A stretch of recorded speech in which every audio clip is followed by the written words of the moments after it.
What is up, you beautiful people? This is Gary Horne, and this is the NWA, the podcast celebrating the past, present, future, history, legacy, and tradition of the greatest pro wrestling entity of all time, the National Wrestling Alliance. And as always, I am joined by the best of friends, the greatest guys you could ever have on a triple screen with you. I was going to try to keep it going, but I got nothing else. There's Will over there. Just wrap it up, Gary. Wrap it up. Spiraling out of control there. The smarmy one is Doc Stinson. Hey, Doc. What's up, man? All right. Well, we're coming off of an episode of Superpower, NWA Superpower. And it is going to be controversial, I think would be the word I would use. Like, this one is going to be, people are going to feel weird about this one for a lot of different reasons. And exciting, intriguing, but some things didn't go how people expected, I don't think. And, well, we're going to get into that as we talk about the episode here. Did you guys enjoy the episode? I almost what happened there was, I was just gonna say, did you like it, or did you watch it? I don't know what's happening to me right here. I short circuited in my brain right before we started. I liked it. I mean, I like any NWA wrestling program. Never seen a bad one. There's a lot of loose ends here. We've got a lot of things going on, and I think that's indicative of, the NWA has hit the ground running with this restart, going all the way to Back for the Attack. And ever since then, there's a lot of different feuds, a lot of different things that have been kind of spiraling. And I feel like this episode of Power is a lot of these things and things we've been talking about for the past few weeks. And, you can't, nothing can be resolved in one night. So you have to adjust your expectations a little bit when you're talking about prize fight wrestling competition like the National Wrestling Alliance. But I thought tonight was a great show. It was great. It was a lot of fun to watch. I got to hang out here with Gary, and we were watching it together. And I don't know where we'll get into it, but I thought it was a great episode. Yeah, I mean, things are getting interesting. I think that again, lots of controversy going on right now, lots of development. I think we see a lot of tensions rising between people, and as we move towards this big pay-per-view coming up, obviously tensions are going to rise. We've got titles that have to be determined and decided, and there are lots of considerations that have to be addressed between now and June the 6th. So it doesn't surprise me that we have a lot of controversy. It doesn't surprise me that things are heating up. I was very intriguing episode. Yeah, it's just I think what's going to happen here is there was definitely some good action, but then also some questionable decisions were made. Some controversial things happened. So we're going to get into those as we dive in here. But first off, we get a recap of last week when Nick Aldis finds out about the Battle Royal. And when he told May Valentine to shut up, in case anybody missed that, just throwing that out there. Welcome back, Doc. Kyle Sorry is about on. That. I'm distracted.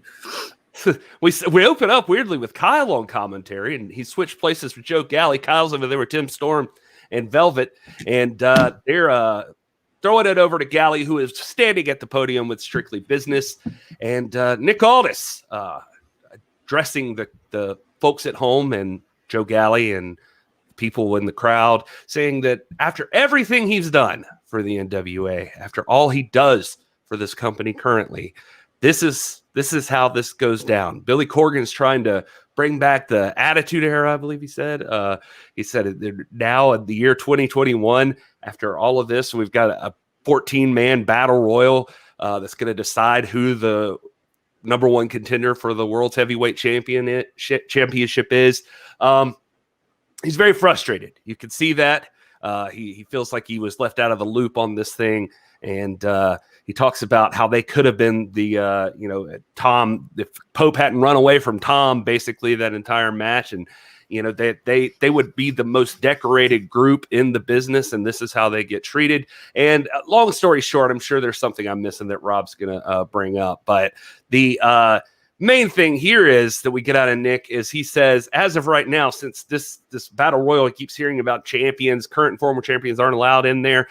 So he's going to he's calling off the tag team title match tonight. Now, I would think this has something to do with Thom Latimer standing right there, but I guess we'll find out. Rob, I'm going to go ahead and toss it over to you. Just let's hear your explanation for Aldis's decision making here. Gary, let me preface this by saying that I love you, and you know I do. So don't take this in any other way than the spirit that it's intended, okay? Yep. Listening to you talk is like buying a Cliff Notes version of Macbeth, right? You're going to skim through and you're going to breeze over all the superficial things, but you're going to leave out all the meat and all the essential things. And so you don't want to use this guide to test on, because you're not going to get anything like substance just listening to that little monologue. You left out half of what Nick Aldis was getting at, which is exactly what I expressed last week. Okay, we think alike, the champ and I do. Okay. And the point of the matter is that his umbrage was with the fact that now we are not we're living in the attitude era, not the gratitude era, because we are treating the greatest prize in the history of the sport, and I'm talking about Sweet Charlotte, the 10 pounds of gold, the NWA World's Heavyweight Championship. We're treating it with the utmost disdain and disregard when you determine its contendership based off of a 14-man battle royal. I said this last week. He just echoed what I said to almost to the word. I mean, you're going to willy-nilly throw 14 people in there, not under gentlemen's rules, not mano-a-mano like a championship's supposed to be determined, and that's how we're going to determine our number one contender. Not only is that an insult to Chris Adonis, who is the number one contender, but it's an insult to the champion, who now is basically having to prepare for a crapshoot. Any manner of misfortune, luck, whatever can come into play in this. This is not how you decide a number one contender. I don't care what you or Will say. That's wrong. It's misguided. It's attitude era jabroni stuff, just like he said. So let me point that out. Secondly, yeah, you skipped right over the whole point of why he's, why the Strictly Business is not participating in the tag team championship. And that is because they are a business. Strictly Business is a business. And when you're a business, you have to protect the capital interest. You have to protect your assets. And that's what he's going about. And you saw no objection there from Latimer or Adonis. I think they're on board, and I think they understand, and I think they're gamers, and they trust the leadership and guidance of the champ. So, what you said is true, Gary, insofar as you win. You left out all the substance. Well, I feel like I just got to the basic point of it, but Doc had some extra stuff in there, and anyway, I may buy that brand new Aldis T-shirt, but I'll never buy whatever he's selling right now. Anyway, Will, what you think about this segment? Yeah, so I definitely sensed some surprise from Latimer and Adonis both, and I apologize, my internet is all over the place, so if I just drop out, just jump back in. Sorry about that. But I guess Sunday night was Rob's turn, tonight's my turn for internet issues. But I definitely sensed when Nick said that, some surprise, some shock from Adonis and Latimer. I think they were chomping at the bit for a title shot, as anyone would for those tag belts. And honestly, and Rob, I'm not trying to trigger you here any more than you already are, but it seems like that little bit of kind of being guided by emotions that we've seen in Trevor Murdoch, and it's been the discussion, it seems like that's creeping into the champ. And he seems really taken aback by this surprise announcement. And regardless of what you think about battle royals and all that kind of stuff, he seems to be just making some decisions on the spot that are impacting everyone in the group. And I just don't know how that's going to bode. I'm not going to assume anything. I'm just speaking from my perspective of, what could be going on. I don't know. Speculation. Listen, man, I saw Latimer's You're not going to face. assume anything, but you just made a bunch of assumptions. Nick Aldis said he's not going to. He's No, I'm not telling for you their this assumptions. attitude. I'm not telling you their truth. I'm telling you those are my assumptions. Nick Aldis says he's not going to do attitude jabroni stuff, and then you canceling the main event. That's a real WWE move. Not delivering. I don't know. Maybe I shouldn't throw jabs out here. But at the beginning of the show, by the way, our opinions are not representative of the NWA, so I apologize. Obviously, they're not. And if 14-man battle royals are representative of the NWA, then my opinion is not being represented. Just one man's opinion. All right. And evidently the world's champion's opinion. Anyway, one thing we can all agree on is that one of the toughest members of Strictly Business and one of our favorite wrestlers in the NWA right now is Thom Latimer, who is out there. And we could argue all day on if we think he was aware of the decision-making that was going on or not. But if you haven't heard it, allow us to show you that we here at This Is Pro Wrestling, we also do our own show over at youtube.com/This Is Pro Wrestling, or you can get it wherever podcasts are, wherever you listen to them.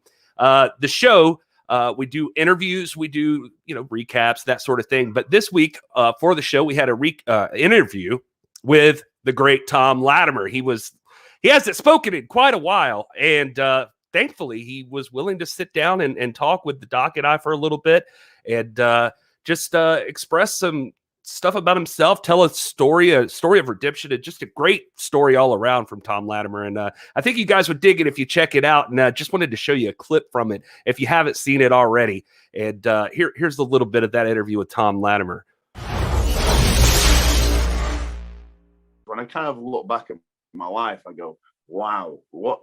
And don't get me wrong, I'm very grateful now, and I'm in such a good position, and I've got a great relationship, and I can run a household, and I sort of just grew up. But I just look back at those 10 years ago. Why did you quit drinking why did it take you 10 years? And there were so many chances, so many opportunities, and I just honestly thought I was fine, and I was against the world, and I was angry. And drinking also helped me never deal with any of my feelings. It helped me to just not care. And so when I did quit, because I tried to quit for several years, then finally, with the help of Kaylee and whatnot, that was it. It was time. Even though there was a million events that should have been the time. Once I finally gave it up, there was no crutch. If I got angry, there was no crutch. If something bad happened, you have to deal with everything. When you've not dealt with 10 years of your behavior and your emotions and what you've done to people and the friends you've lost and the marriages that have gone away and the people that you've hurt, it's a lot to deal with. So, but it was the best thing that I ever did. And I never thought I'd be able to say and of course, I always have to be careful, always. But I never thought I'd be able to get to a position where I'm sober. I never thought I'd be able to do it. When I look back at all the opportunities that I've blown, all the people I've upset, how people view me and think of me, it's, like I said, I wish I'd have quit 10 years ago. So as you can see there, a different side of Thom Latimer than what you're used to seeing each week on NWA Powerrr. So if you guys haven't already, please check that out over at youtube.com/This Is Pro Wrestling or on our podcast feed. And of course, we do our own social as well over at TIPW Show. That's on all the social medias. All right. So just wanted to get that out there, make sure everyone was aware of that. Next up on the show, we get Mims versus Matt Cross, the big, strong boy, versus the NWA's resident aerial combatant. And this is just, the only thing I can say about this is just a fantastic match. It's just like a good back and forth between these two guys. It's a TV title qualifier, and I did not know what to expect here. These guys were going at it, but the veteran Matt Cross coming out on top in this one when he's taking on the new guy Mims there. And so good to see Matt get a victory here on Powerrr, and he is going to advance on to face the Pope, it looks like.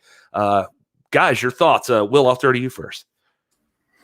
Yeah, mean, you said it. It's a fantastic match. I loved this matchup, just the two different styles, two different skill sets, really. You got Mims, a big, strong boy, as you said, and just kind of beefcake guy who's great at what he does. And then you got Matt Cross, who's a little bit smaller. But, man, he's got power too. You know, don't sell him, no pun intended, don't sell him short in the power department, because he comes in and really makes his presence felt no matter what match he's in. And that was the case in this match. And it was a great match. I really couldn't tell throughout the match which way it was going to go. And so until the very end, it was just one of those great contests where, you know, it's back and forth, and you don't know who's going to come out on top. And Matt Cross just edged him out right there at the end and got the win. So Matt Cross is now, you know, the number one contender for the TV title. We did have some extracurricular activity with the TV champ and Tyrus afterwards, which I'm sure we're going to get into. But as far as this match goes, solid top to bottom. I thought it was a great match tonight. Doc, you're muted. That's how we like you. I was coughing. PhD. These two are quickly becoming two of my absolute favorites in the NWA. I'm big on Mims, big on Matt Cross. In fact, when I'm privileged to talk to wrestlers out here in North Georgia and Eastern and Middle Tennessee, I can't tell you how many times I've heard people say my dream matches with Matt Cross, and he delivers, and he is one of my favorites. I would love – it would not offend me in the least to see him capture that television championship at some point or any other title. And this match definitely delivered. I was not surprised. I wouldn't have been surprised either way, but Matt, you know, M-Dog, as they called him, Matt Cross, just delivering that high-flying aerial assault like he always does and comes out with the dub. Fantastic match. Big fan of Matt Cross.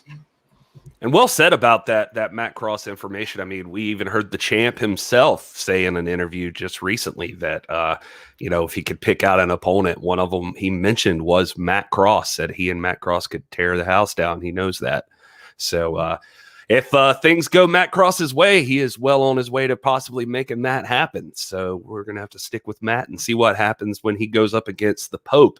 But like Will alluded to, there was an incident afterwards where Tyrus and Austin Idol, who had been at ringside, make their way over to the podium and call out the Pope.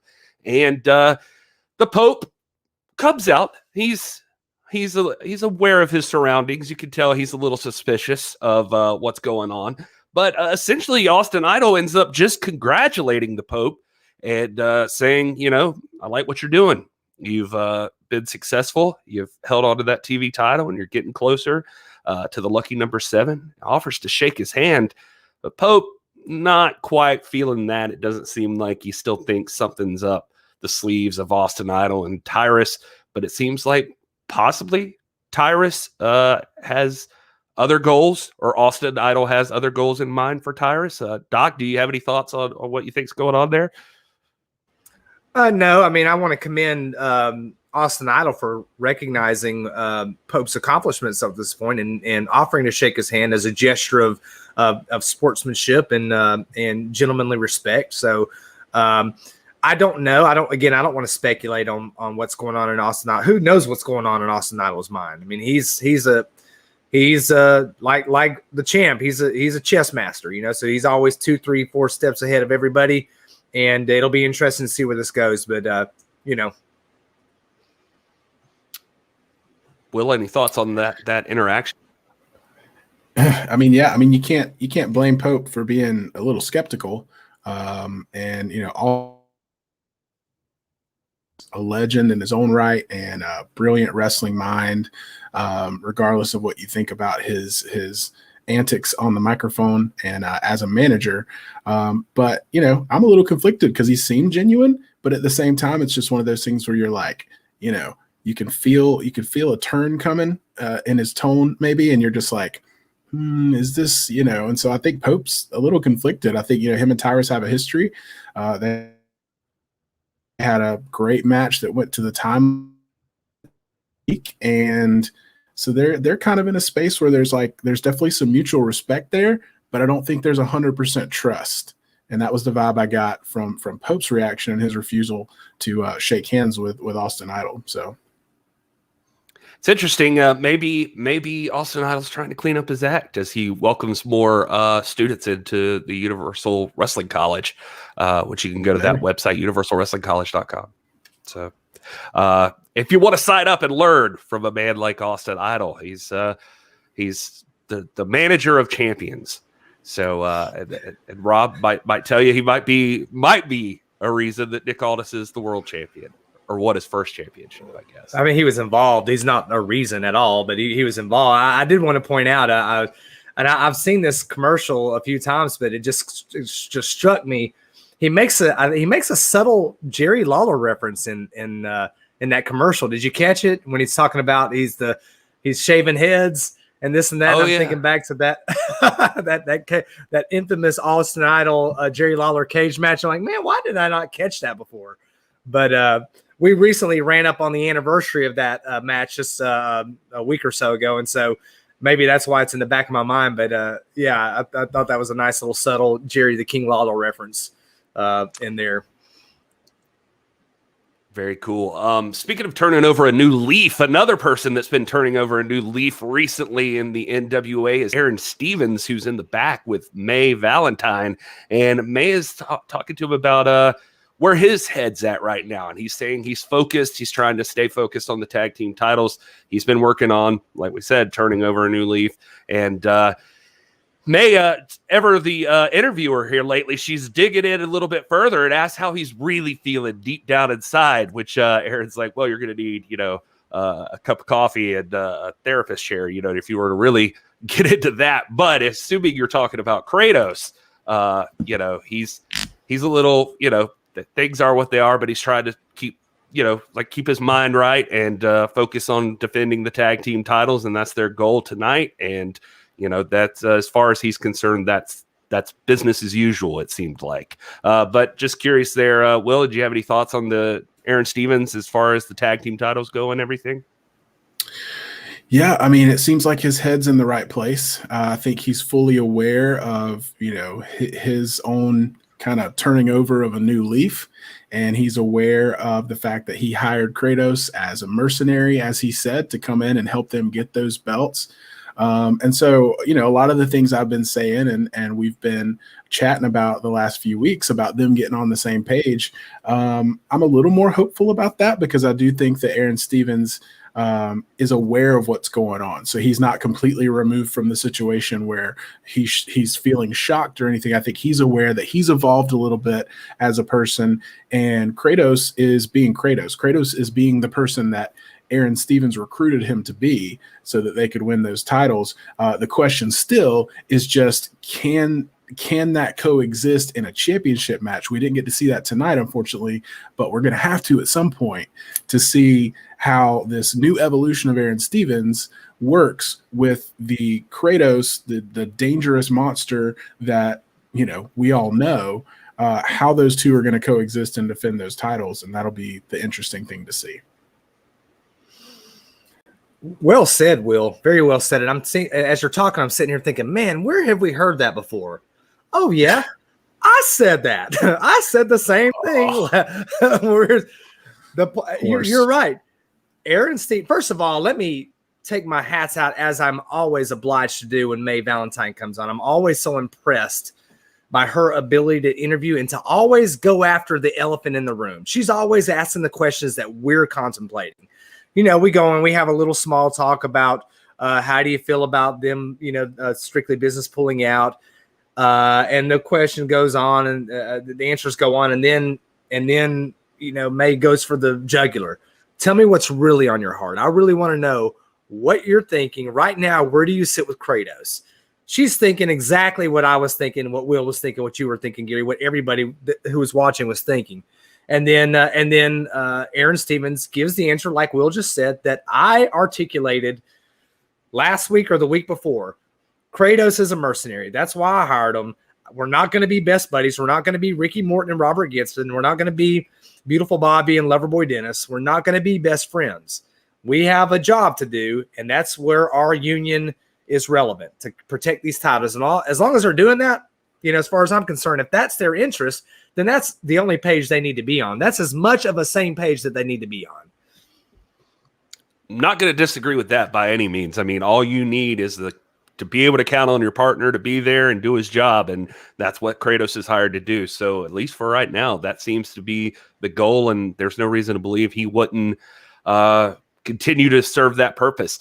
Speaking of what Kratos does, though, I mean, the big thing here is you hire Kratos to be a brute and a bad dude to go up against in the ring. Well, Sal Rinauro, I don't know if he got the memo. Our pal Sal, I mean, more heart than brains, as Bobby Heenan used to say, I think it was, but anyway, so he goes out there and he's standing at the podium with Kyle, and he tells Kyle he's not calling on Tim Storm, he's not calling on Danny Deals or May Valentine or anybody. He's got to go this alone. This is up to him to beat Kratos and prove himself. So he wants Kratos, he gets Kratos, and it is ugly. I don't know another way to put that. Sal tries for a minute to get some offense in there, but otherwise, Kratos is just too much for him, man. Kratos completely demolishes Sal and even toys with him just a bit there at the end. Could have gone for the 1-2-3, picks him back up, delivers another devastating suplex type move, and then that is it for Sal Rinauro. You could hear Tim getting tense in his seat on the commentary position, like he just wanted to help, but he knew what Sal wanted, so he stayed out of it. Doc, how'd you feel about this matchup, Sal Rinauro versus Kratos? Listening to Sal talk, I'm going to have to take issue with your comment that we've got more hearts than brains, because I think this is probably the most like focused and deliberate and intentional that I've seen Sal Rinauro in an interview ever, and he even tweeted out, every champion was once a contender who refused to give up. And so I think he was very deliberate about this, knowing the stakes. And he says that. He says, I've got to do this on my own with no one else, regardless of the cost. So I don't think he went in under any illusions that, hey, this is going to be a cakewalk and then I might not be, I might get demolished in there. Someone's going to lose and it might be me. But I think that he is trying, this is a man who is labored. He was the very first person ever to come out of a power curtain. The very first person. He's been here literally since the beginning of the power era, slaving week after week after week after week, and only recently in this post-pandemic iteration gotten his first win. And now he's tasted that victory. He wants to move on. He wants to make a name for himself. This is his dream, he says. And so he's going to have, if you're going to make a name for yourself, you're going to have to take on the big dogs. And so he brings on and takes on Kratos. So I think it was deliberate. I don't think it was brainless. I think that when you put Sal Rinauro and Kratos in the same match, though, you kind of get an idea of where you are in the pecking order. And sometimes that's what you need. So this is not the end of Sal Rinauro. I think now he's gotten a taste of this and he knows what he needs to work on, what he needs to go back and fix, what he needs to work on in the gym, whatever. But I think, you've heard Sal and I before. I respect this man. I've taken issue with some of the things he's done or said in the past. But I have to commend him here. I thought it was a very courageous and noble stand against this monster, the most feared Kratos. And to me, the ending was a mathematical equation. It was a certainty that it would end this way. But we might be seeing a new side of Sal Rinauro that we've not seen before, a more focused, a more intentional Sal Rinauro. And I'm interested in seeing where this goes. Yeah, I think that, when it comes to fighting in general, competition, there's different types of fighters, there's different types of competitors, and there's different matches that you go into. Sometimes you go into a match confident, you go into it to win, you go into every match to win, obviously, don't get me wrong. But when you are in a position like Sal Rinauro, and based on his words tonight, I think he's got something to prove. And sometimes part of proving it is stepping into a ring one-on-one with somebody who nobody expects you to compete with, and give it your best. Now, I'm not here preaching moral victories. At the end of the day, the record books show wins and losses, and that's what matters. And championship belts, that's what matters. But I think for Sal as a competitor, tonight was a step in the right direction. I agree with the side of Sal that we haven't seen before. And I think he's showing us, hey, it's not about going into matches and fights that I just know I can win. It's about, getting in there and working my way into that. I mean, any sport that you go after, you don't go out and start shooting 3-pointers and just draining all of them. You start, and then I think he's trying to level stuff up. That was a step towards that tonight. Yeah. Just to be fair, I didn't say he had no brains. I just said more heart. But I stand corrected. I mean, I do believe that you're right about Sal, in that this is an interesting side, and a side of Sal that he's going to have to show more of to further himself in the National Wrestling Alliance, because this is serious prize fighting, and you do want to have the competitor spirit that he did show tonight. So we'll give him that. All right. Well, then next up, we had the Women's Summit. Now, at the end of the day, I'm always going to prefer to see these ladies hash it out in the middle of the ring. But for what it's worth, there was some really good stuff with them hashing it out at the podium instead on this day. Thunder Rosa just bringing a tear to my eye, bringing up Mildred Burke and the legacy of that championship and how important it is for her and that sort of thing. You got to respect that. Props to her. We have commonly referred to that title as the Burke. So this just further cemented that, I think. But she talks about, this is when you hold this title, this is about respect. It's about honor. It's about being the top of the top. Just the whole history lesson here. And so very interesting conversation, though, with Camille, because Camille does make some other points there on the side of Strictly Business and in her favor, talking about that Rosa preaches all these things, but when it comes to respect and honor, she's really only out for herself. Talking about she sees right through. You could cover her face with paint, but her true colors come right through.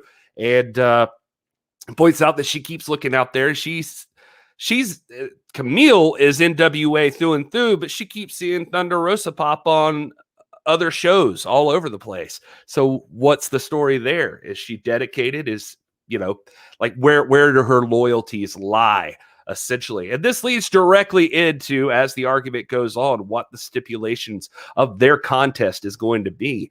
So they're having a match, 20 minutes, she said, and this is going to be the steps between the two of them are Thunder Rosa is getting a shot at the number one contendership again. And Camille is going to be, that's what Camille's putting on the line. And then Thunder Rosa is going to be putting on the line that she, if she loses, cannot appear in any other promotion besides the NWA. So cutting into that paycheck a little bit, it sounds like. So just curious what you guys thought about this one. Doc, you want to go first? I already see you shaking your head. Oh, no, man. I mean, were you talking about two of my absolute favorites in the game right now, Camille and Thunder Rosa? And I don't want to see either one of them as wrong. I think they both have a perspective that's informed by their interest, and I think they both made valid points. I mean, Thunder Rosa mentions the legacy of Burke, and I too, was getting teary-eyed because that strikes a chord with people like myself and you guys and some of our other friends in the chat. We call that championship that Serena Deeb wears, we call it the Burke. That designation started right here, so I appreciated that. But then, I think that Camille makes a good point, saying, look, I honor that legacy. I honor that legacy when I am in the gym, when I'm making myself the best I can be, when I'm in this ring, and when I'm here in the NWA, not in these other places. I'm honoring the legacy of Burke. So I think they both got some zingers in there. If this were a debate, a presidential debate or something like that, they both had some one-liners that are going to make the headlines the next day. I'm with you, Gary, though. Talk is talk.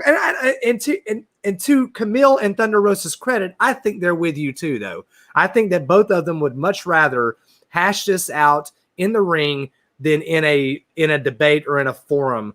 And both of them have shown some discomfort in being in a forum where they're sitting there talking. Both of them are sort of, they're reluctant participants in this in this forum, format, and would rather be in the ring. And ultimately, it's going to be settled there. So the stakes now just got really interesting. Camille throwing that stipulation about you can't participate in any other promotion. So man, that right there sells a pay-per-view ticket, brother.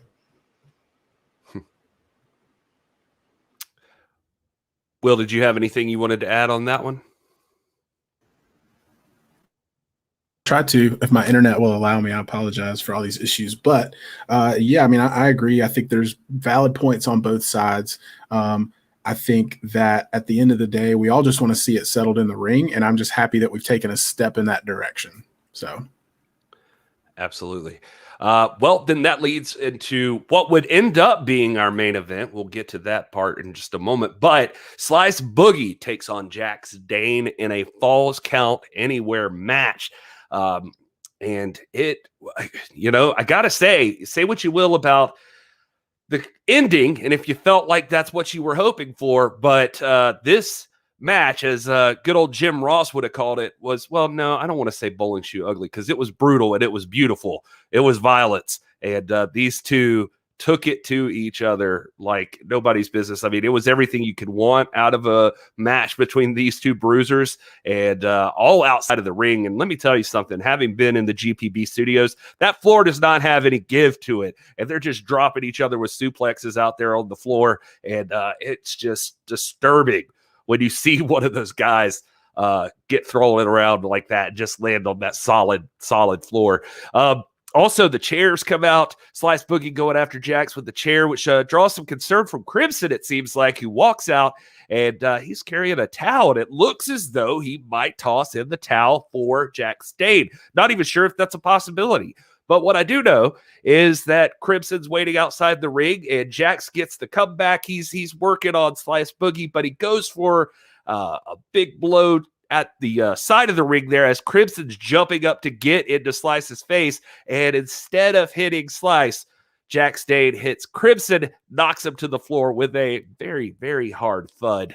And that would lead Crimson or Jax Dane, I'm sorry, to be more concerned about Crimson laying on the outside. And rather than continuing the match, he goes ahead and tosses the towel in and gives Slice Boogie a submission victory, essentially, over Jax Dane. I mean, I guess you would call it a submission victory. Doc could probably clarify that, but there you are. I mean, Slice Boogie staying on fire.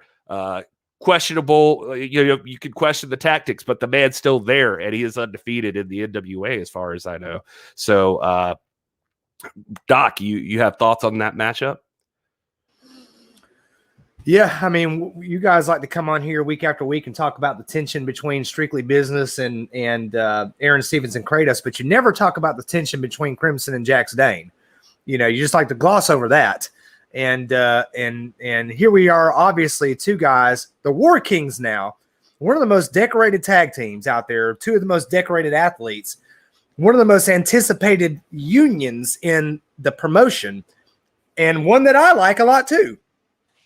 They're not on the same page. I mean, there should have been a discussion beforehand saying, look, this is Falls Count Anywhere or whatever.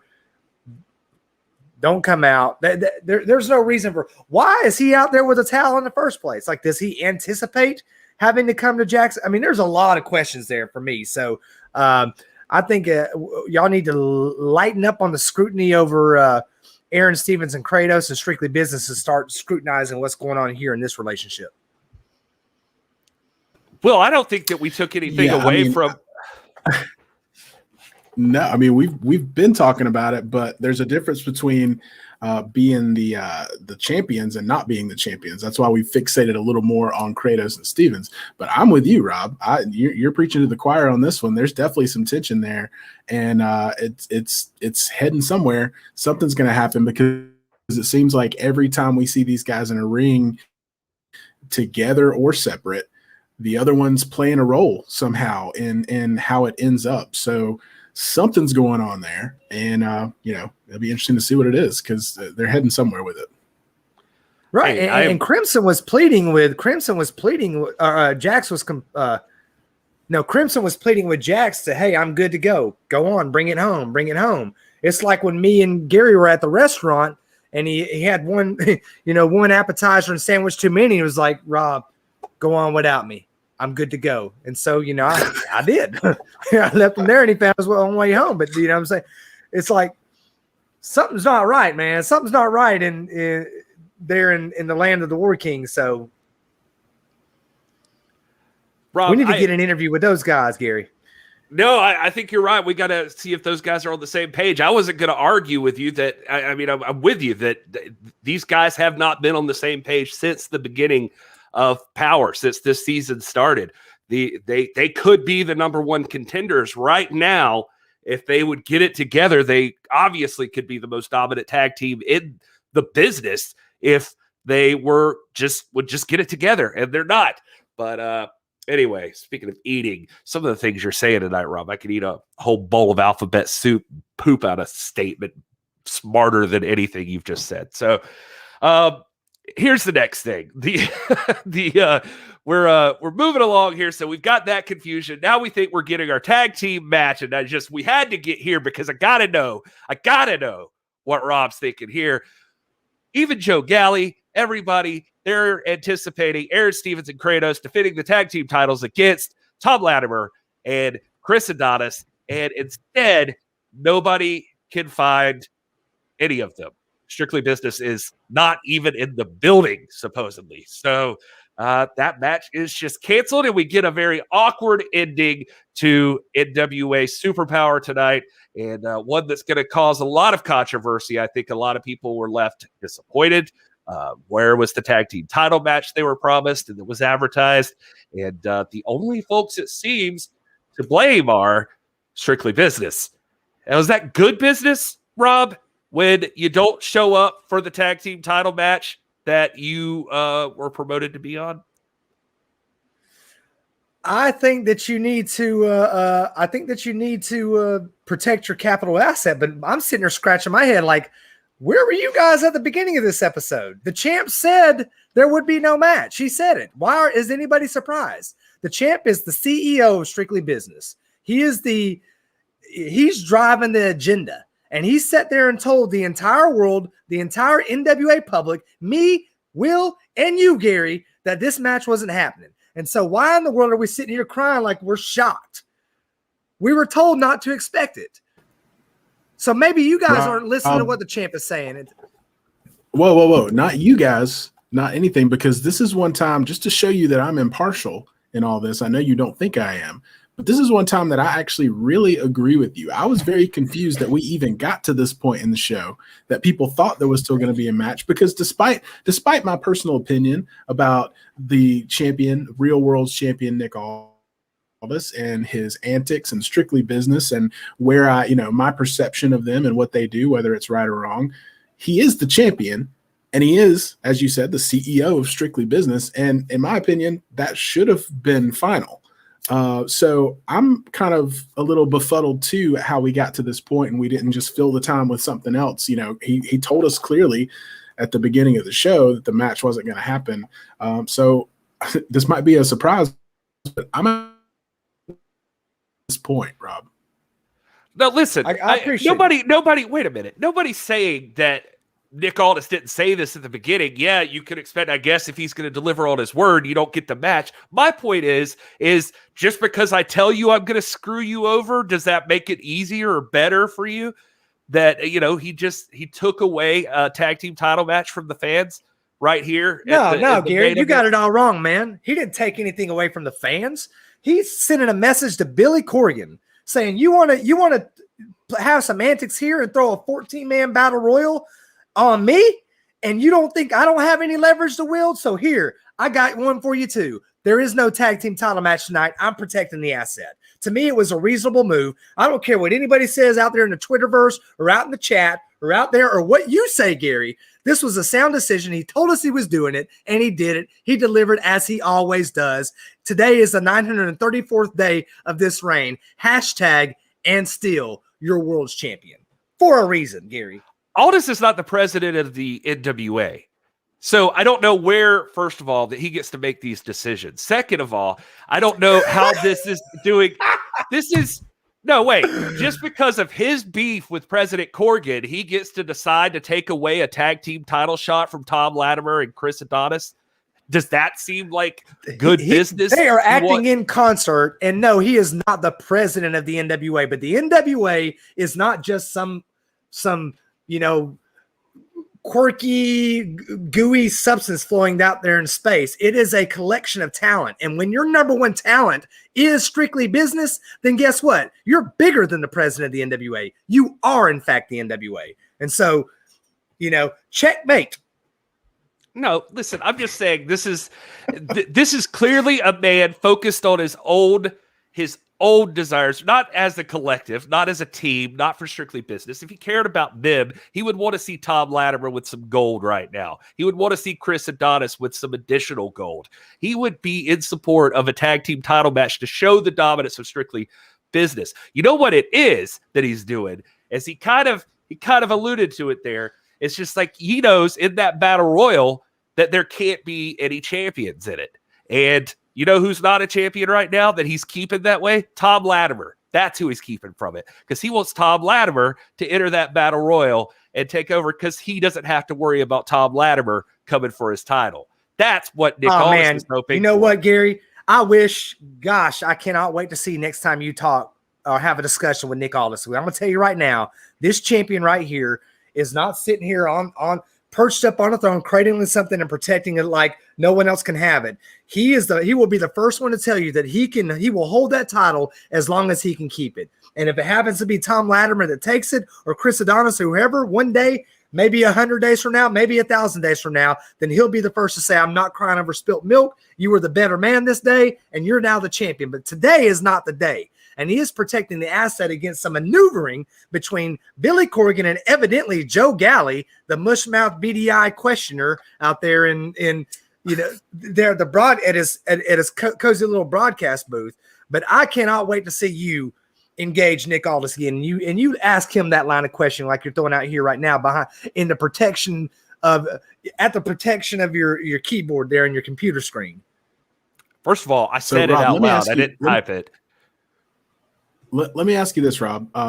You talk a lot about us speculating and our perceptions and this and that, but that's kind of what we do on this show. We don't know. We're not part of the NWA and the business, and all this kind of stuff. So we don't know. So this whole show is just speculation. We're just reacting to what we've seen. So in this instance, and this is where you and I think are going to part ways, but you are interpreting the events of tonight's episode of Powerrr as Nick Aldis showing the power that he has and saying, okay, if you're going to put together a battle royal without my knowledge, I'm going to take away the main event. Is that how you're perceiving this, and not what Gary's saying about, I got to protect Thom and make sure that nobody gets to me from this battle royal and send him in there to do the bidding for me? You guys are doing the assuming. I'm just restating what Nick Aldis said. I'm just restating with very little interpretation. I mean, we have this battle royal thrown up, and then we have Nick Aldis making a power move as the CEO of the most prestigious entity within the NWA, making a decision for his company and for the interest of his company. Nick Aldis isn't holding anybody back from championship gold. If it weren't for he literally held somebody back from championship gold tonight. Nah, it happened. No, he at did the very not. beginning of the show. So they weren't going to win. Lies. That's what you're saying, Rob. So you don't think Thom Latimer and Chris Adonis could have beaten Aron Stevens Kratos? Don't be putting words in my mouth right now. Don't be. That's not what I said. You just said he didn't take a chance away. First of all, I'm not 100% in love with y'all's tone. You're not with this right now. Secondly, we only got a couple minutes and we need to get to the chat. And I got an answer for you, but I know there's people in here that need to be recognized. And we've got also a big announcement from the champion regarding something coming up in Charlotte, North Carolina that needs to be said before we lose our time. You're right. Before you try to drop. Your headset cut out again. Is that what happened? Yeah. All right. Well, we'll throw to the chat. You guys want to talk? Throw in what your thoughts are about this episode and what you want to talk about, what your theories are. And while we do that, Doc, I guess why don't you tell us as of the latest, since Superpower happened, what are our personal, not representative of the NWA, but our personal power rankings look like? Well, we actually have some movement in the men's division today. If you want to throw that up real quick, Will. Previously, you had number 5 there with Trevor Murdoch. Trevor Murdoch is currently serving a suspension, and Slice Boogie, as a result of his victory tonight, now sits at 2-0, undefeated in singles competition, and he cracks the top 5, followed by right behind Tyrus, and then the TV champion, the Pope. The national champion, obviously your number 1 contender, your legitimate number 1 contender, not some jabroni who wins a battle royal, Chris Adonis, and then of course your world's champion, Nick Aldis, sitting there at number 1. And I don't believe that we have any shifting in the tag team division this week or in the women's division. The rankings are still pretty much solid. You got Stevens and Kratos there sitting at 0-1, Adonis and Ladder 1-0. Mims and Boogie 1-0, Sal and Tim Storm 1-0, and then Powerrr and Odinson sitting at 0-1. By the way, this match was determined to be a no contest, so technically you're going to have Stevens and Kratos sitting at 0-1-1, and Adonis and Latimer sitting at 1-0-1. Do you think? And then in your win, go ahead. I was just going to say, do you think Corgan's going to? President Corgan is going to be on board with Latimer and Adonis sitting in that number 1 position or for number 1 contender. I don't know that they're going to do they get to continue being number 1 contenders after tonight? I don't know. It's a good question, Gary. Your number 1 contender is supposed to be your team that's most prepared and most qualified to challenge for those belts. And as far as I'm concerned, regardless of the very strategic and deliberate and intentional move that Nick Aldis made on behalf of his company tonight, to me, they're still right there at number 1. All right. Now we're looking at our women's division.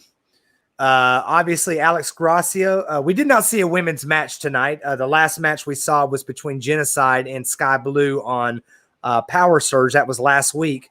But we got Alex Gracio sitting at 0-1, Genocide at 1-1, Thunder Rosa at 0-1, Camille at 3-0 as the number 1 contender, and of course your women's champion, Serena Demon. And for those of you who are first-time viewers to this post show, let me remind you that these rankings take into account only matches since Back for the Attack, since basically the post-pandemic return to action of the NWA. So you're not going to find matches reflected from the pre Back for the Attack matches and Power seasons.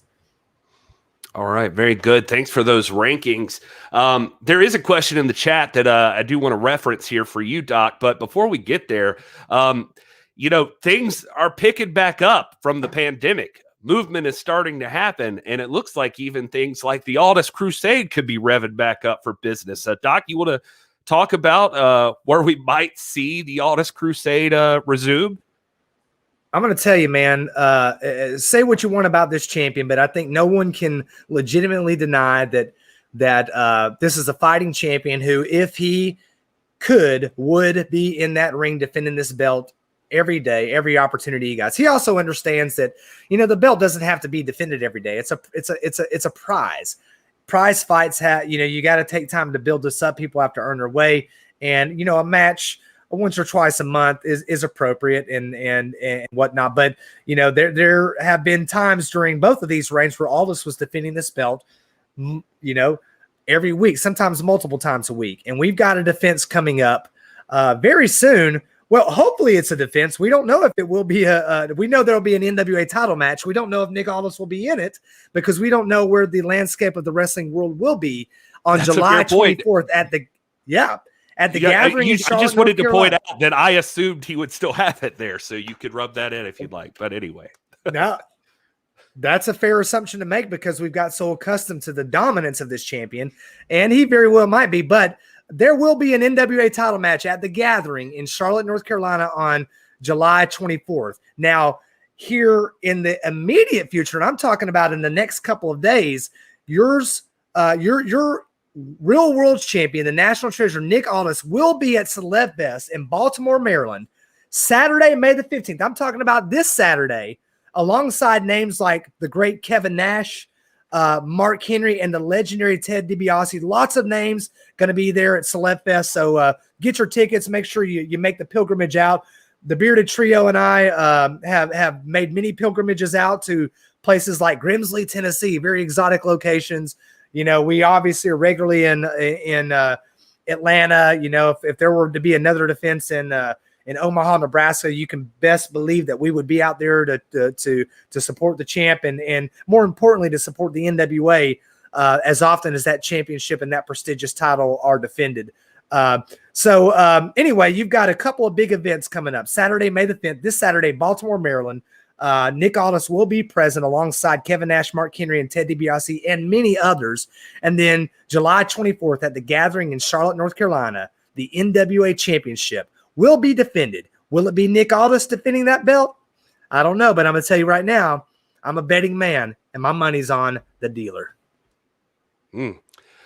Folks like Lance Archer and Brian Cage also showing up at Celeb Fest, it looks like. So a very cool event. If you're around that area in Baltimore, you should definitely check that out and go see the real world's heavyweight champion and make sure that Brian Cage and Lance Archer and Kevin Nash and everyone else knows that's who he is too.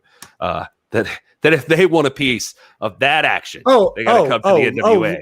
Lance Archer knows who Nick Aldis is because he was a victim of the Aldis Crusade, by the way.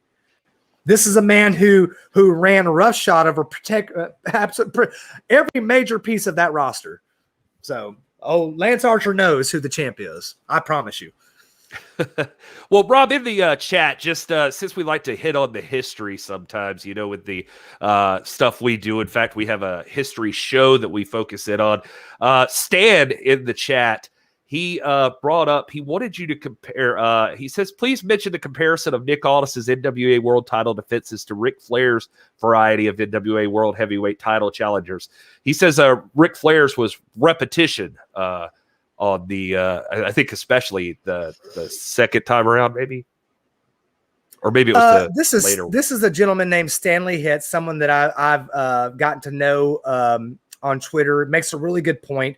And let me preface this by saying, you know, and the champ would be the first to tell you when you get to comparing champions from different eras, it's just that you're comparing apples and oranges. I mean, there's essence, there are essentials within the sport, and it's not, you know, the worst thing in the world to say, you know, who is the greatest of all time, because I think there is a greatest of all time, and there is appropriate to establish a pecking order of who are the greats and who are, you know, the transitional championships and that. But I think when we get to men like Dory Funk Jr. and Ric Flair and Nick Aldis and Harley Race, the degrees of difference between their greatness are really just that, just degrees of difference, because we're talking about men who ply their craft at the very top of the game in the world. And at any given point in the history of the world, you know, a person has to be fitted for the time. And I think Ric Flair was uniquely fitted for his time, just like Dory Funk Jr. was, and Luthez and Briscoe and Harley Race and Pat O'Connor and so forth.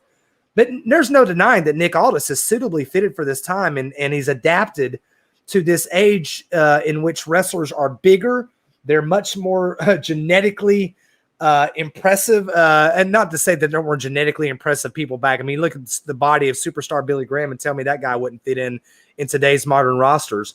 But Stan makes a point that when you compare a championship reign by Nick Aldis against a championship reign by someone like a Ric Flair, when you look at what Ric Flair was doing especially in the, you know, early part of the 90s, he was defending the title all the time, man, multiple times a week, sometimes 8 or 9 times a week, multiple times on Sunday. You know how the old saying goes. But it would be a series of matches against a singular opponent. Michael Hayes, you know, for 7 or 8 days. Junkyard Dog, El Gigante, you know, Dusty Rhodes, whatever. Nothing wrong with that. That was the way that the business was run in those days. The business has changed, and it's not that way anymore where, you know, you're going out to an independent venue or something like that, an independent territory, a promotion, working that for a night, then you're flying out to the next one, and you're doing that a couple times a month, you know, several times over the course of a season. What's the point that Stanley's making is that there is a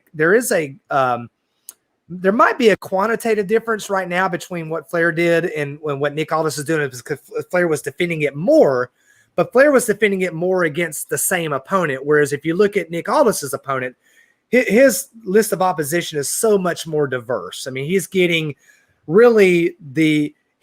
basically, and he's getting the dark version of defenses, where he's defending against the cream of the crop.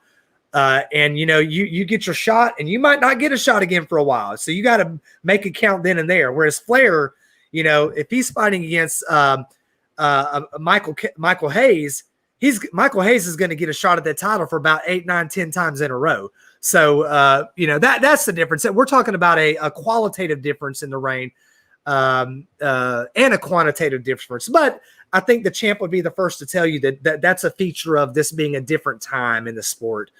Ric Flair was suited for his time, and in God's providence, me being a Presbyterian and a Calvinist and all that, in God's providence, it is Nick Aldis that currently sits atop the throne, and he is ably fitted. He's defended the title responsibly, professionally, and credibly against opponents like Lance Archer, against Brian Cage, who I failed to mention by name earlier, against everybody. And to me, when people always mention, well, who has he beaten? All I can say is he's beaten everybody he's had to beat. He's beaten everybody they put in front of him. And for not just 934 days, but you realize he is the 6th longest reigning champion of all time when you take in cumulative reigns. And we're talking about a championship that goes back to 1948, to quote Gary, nay, all the way back to 1865 to William Flagg. So we've got a championship that I would argue is well over, is approaching its 2nd century in history. And Nick Aldis is suited for the time. I'm working on a scholarly piece of writing that I hope that people that are more academically minded would be interested in. But just defending the credibility of Nick Aldis, not necessarily putting it as a reign that's greater than Dory Funk's or Lou Thesz's, but at least placing it in the same family, in the same breath, in the same menagerie of credible champions. When you look at the greats, the big dogs, I'm not saying he's the greatest of all time. I'm saying he's one of them.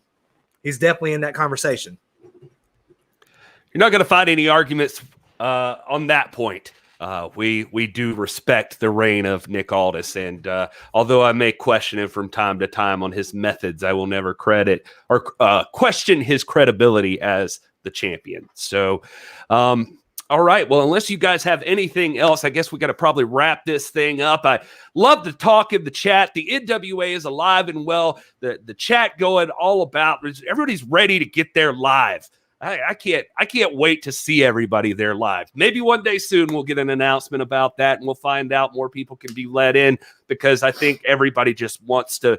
We were talking about it this past weekend, the Doc and I, just about one of the pilgrimages in professional wrestling now will be the GPB studios, to get there and see an NWA Powerrr live and in person. We're seeing people in the chat from Scotland even wanted to get over. We've seen them from Italy, all over the world, want to come to GPB studios to see NWA Powerrr, and I can't wait to see you there, because you can bet your sweet bippy I'll be there. But anyway, you fellas have anything else? His quotes tonight, man. I know. You've got the quotes tonight, dude. No, it's great stuff. I mean, follow us at TIPW Show everywhere on social media. If you like the history stuff, if you like hearing Rob drop knowledge like he just did on us, go follow us on TikTok and on Instagram. I think we cross-post some of that stuff, but make sure you're following us. Rob puts in a lot of work giving us daily history, which is always really fun to follow along with. And if you like chatting like you are right now in the chat here on the video, come join our Discord. Yes, sir. You look at that account, so come check that out. We have lively conversation, and it's a great community. So come join us. Yeah, you check out that Discord, a pinned tweet on the Twitter. I'm not sure if you said that. Will it cut out for just a minute there? But go to Twitter, pinned tweet right there at the top. You can click on the link and join the Discord and hang out and chat with all of us. And we're going to close this one down, and we're going right into our history show. So if you like hearing Rob drop knowledge like that. You get a lot of it on that history show we do over at This Is Pro Wrestling, again, wherever you can find podcasts.